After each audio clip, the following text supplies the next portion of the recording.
Social media देखुं सरकार को बंचित करने दाबी कर निखिल ओडिशा कैवर्त महासभा पक्षर राज्य कार्यकारिणी सदस्य पदाधिकारी मानकु नेई कैवर्त भवन ठारे एक जरूरीकालीन बैठक अनुष्ठित होइछि।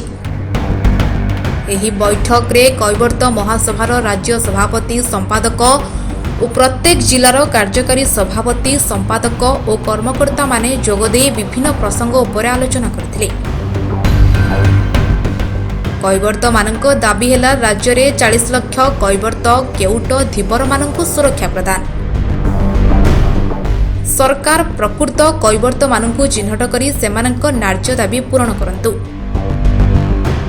जेउ प्रभावशाली अण कैवर्त मानक एथिरे सामिल करंतु नाही। राज्यर विभिन्न जगार थिबा सौरातरु कैवर्त माने व्यवहार करी आसुथबा बेले सेही सौरातकु केतक अण कैवर्त माने अख्तियार करी रखी सेमाने निजकु कैवर्त बोली दाबी करिसेंती। सेमानकु सरकार प्रोत्साहन देउछंती, सेगुड़िक बंद करंतु। सरकार कैवर्त मानक न्याय्य दाबी पूरण न कले सारा ओडिशार लक्ष लक्ष कैवर्त आंदोलन को ओह्लाइबे।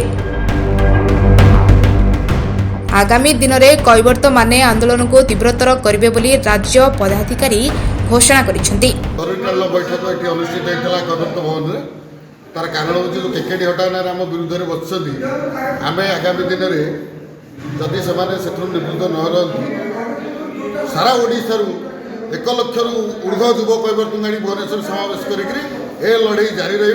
आमे मैंने प्रकृतर शिष्य से आम विरुद्ध जो उत्साह रचना कर निंदा आज जहाँ आमर एक जरूरीकालीन बैठक थिला निखिल ओडिशा कैवर्त महासभा तार आह्वान देती आम जरूरीकालीन बैठक आमर निष्पत्ति थिला से निष्पत्ति की आमर सभापति कार्यकारी सभापति मनोज बाबू से आपन उपस्थापन कर आमर निखिल ओडिशा कैवर्त महासभा तरफ गोटा विधिबद्ध भाव आज घोषणा करागला समस्त जिला को समस्त कैवर्त जाति की एकाठी करी ये कैवर्त जाति निखिल ओडिशा कैवर्त महासभा जो मैंने बदनाम कर जो केकेडी हटाओ जो अभियान चालू कर अभियान दृढ़ प्रतिवाद ऑल ओडिशा रे 40 लाख कैवर्त समस्त एकाठी हो यार दरकार हेले राजरास्ता भुवनेश्वर धारणा बस। खोर्धारू Jitendra Mahapatra report metro TV Odisha.